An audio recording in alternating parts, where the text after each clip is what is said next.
মহালয়ার দিন পাবলিকের জন্য ওপেন হয়ে গেল অর্জুনপুর আমরা সবাই ক্লাবের পুজো মণ্ডপটি।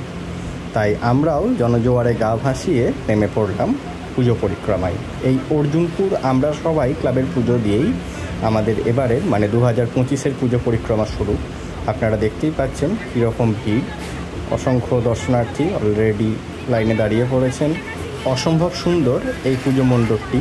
তবে অন্যান্যবার যেটা আমরা দেখে থাকি যে রাস্তার ঠিক ডান দিকটাতে, আমি যেদিকে দাঁড়িয়েছি তার ডান দিকটাতে পুজো মণ্ডপটি হয়, এই দিকটা ডান দিকটা, কিন্তু এবারে তার উল্টো দিকটা বাঁ দিকটাতে, এই দিকটাতে হচ্ছে এবারে পুজো মণ্ডপটা সম্পূর্ণ বিপরীত দিকে আর কি অবস্থান এবারে পুজো মণ্ডপের।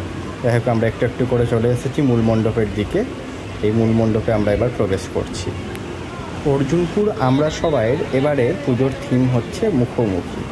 চলুন আমরা একদম মুখোমুখি দেখে আসি যে ঠিক শিল্পী কী তুলে ধরেছেন এই মুখোমুখি থিমে।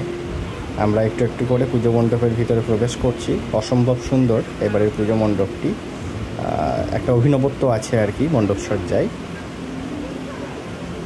আমরা একদম চলে এসেছি মূল মণ্ডপের দোরগোড়ায়।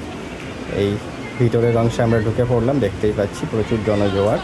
আর ঠিক তার মাঝখানে দাঁড়িয়ে আছেন দেবী দুর্গা তার সকল সন্তান সন্ততিদের নিয়ে। অসম্ভব রকমের সুন্দর পুজো মণ্ডপটি এবার একটা অন্যরকম রূপে সেজে উঠেছে। আর প্রতিমাটিও একদম একটা অন্যরকম রূপে, একদম অনবদ্য তার রূপ, অনবদ্য মণ্ডপসজ্জা। আপনাদের জন্য রইল প্রথম দিনের অর্জুনপুর আমরা সবাইয়ের পুজো পরিক্রমা এক ঝলক।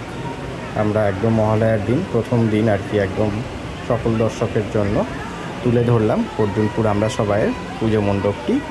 আপনারাও দেরি না করে চলে আসুন এই অসম্ভব সুন্দর পুজোটি দেখতে।